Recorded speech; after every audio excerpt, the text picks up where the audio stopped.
Korang semua, sini aku nak cerita pasal satu benda yang tengah hangat jadi bualan ni.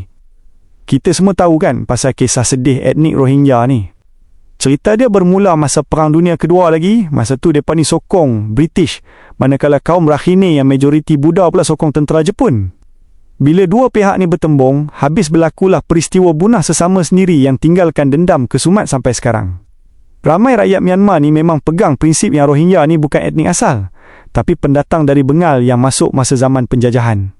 Sebab tu mereka tak nak panggil Rohingya, mereka lebih selesa panggil Bengali. Tambah pula ada gerakan sami radikal macam Mabata yang hari cucuk jarum takutkan orang Buddha kata wilayah Rakhine nanti nak dijadikan negara Islam.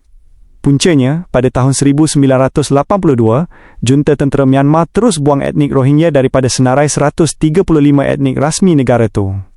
Mereka dilabel pendatang haram, terus jadi komuniti tanpa negara yang paling besar dalam dunia. Bila hak asasi dah kena tarik, memang susah nak hidup, kan? Jadi, bila dah terdesak, mereka terpaksa lawan balik. Pada tahun 2013, wujudlah kumpulan bersenjata macam Arakan Rohingya Salvation Army. Serangan paling besar jadi masa tahun 2016 dan 2017. Tapi, junta tentera Myanmar ni licik, mereka guna serangan tu sebagai alasan untuk cuci etnik ni habis-habisan. Korang kena tahu, Myanmar ni memang banyak sangat etnik yang asyik berperang sesama sendiri, tapi entah macam mana mereka jadikan Rohingya ni sebagai kambing hitam.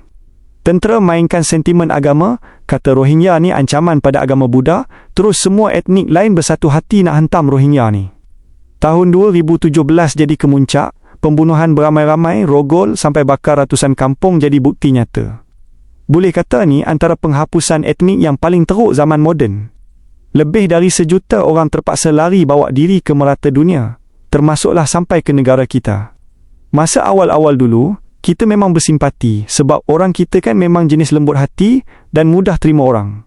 Tapi lama-kelamaan, bila mereka dah bertahun-tahun duduk sini, muncul pula isu baru. Ramai yang mula rasa fed up sebab ada yang kata sikap mereka ni tak beradab, suka langgar undang-undang, pengotok dan macam-macam lagi. Benda ni bukan jadi kat Malaysia je, kat Indonesia, India sampai Bangladesh pun orang komplain benda yang sama. Persoalannya, kenapa jadi macam ni? Adakah ini kesan trauma yang teruk gila sebab penindasan yang mereka kena selama ni? Atau memang perangai asal mereka yang macam tu? Memang rumit nak jawab, tapi bila dah jadi macam ni, yang tadinya simpati terus bertukar jadi benci. Mungkin kita kena pandang dari dua sisi, adakah trauma tu mengubah perwatakan seseorang, atau memang faktor budaya yang buatkan pertembungan ni jadi makin payah? Korang rasa macam mana? Adakah patut kita terus bagi peluang, atau memang dah sampai tahap kita kena buat sempadan?